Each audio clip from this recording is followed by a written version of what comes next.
Send இடம், அதில் ஏறக்குறைய 2 சென்ட் இடத்துல வந்து நாங்கள் இந்த மாடி தோட்டத்தை அமைச்சிருக்கிறோம். இந்த தண்ணி பாய்ச்சறதுக்காக ஒரு சிஸ்டம் ஒன்று புதுசாக நாங்கள் வந்து ஆரம்பிச்சிருக்கிறோம்.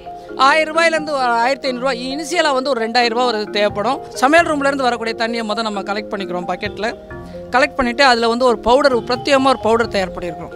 அந்த தண்ணியை வந்து கோயாகுலேட் பண்ணுறேன்னு சொல்லுவோம். அந்த தண்ணியில் இருக்கக்கூடிய பாக்டீரியா, தீமை செய்யக்கூடிய பாக்டீரியாவையும் கொல்லக்கூடிய ஒரு தன்மை வாய்ந்த ஒரு பவுடராக இதை தயார் பண்ணியிருக்கிறோம். அந்த தண்ணியை எடுத்து எங்கள் சிஸ்டத்தில் வந்து இன்லெட், அதாவது நுழைவாயில் வழியாக தண்ணியை செலுத்துகிறோம்.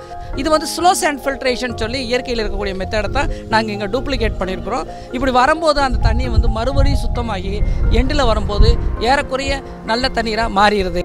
கடல் பாசி வாங்கிட்டு வந்து கடல் பாசியிலிருந்து பிரத்யேகமாக லிக்விட் பயோ ஃபெர்டிலைசர் அப்படிங்கிறத நாங்கள் இங்கே மாடியிலே தயார் பண்ணியிருக்கிறோம். இங்கே நாங்கள் ஷேடு நெட் எதுவும் போடலை. இந்த செடி முருங்கடைய நிழலில் தான் இந்த செடிகள் எல்லாம் வந்து அந்த அதிக வெப்பம் தாங்காமல் பார்த்துக்கிற மாதிரி நாங்கள் வந்து இங்கே டிசைன் பண்ணியிருக்கிறோம்.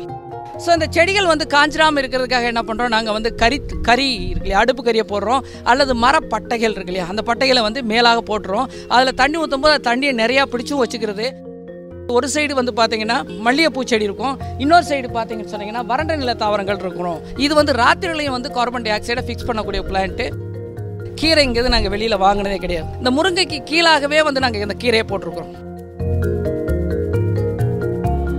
மொட்டை மாடிகளை வந்து ஒரு சுற்றுச்சூழலை பாதுகாக்கக்கூடிய மையமாக பயன்படுத்தலாம்.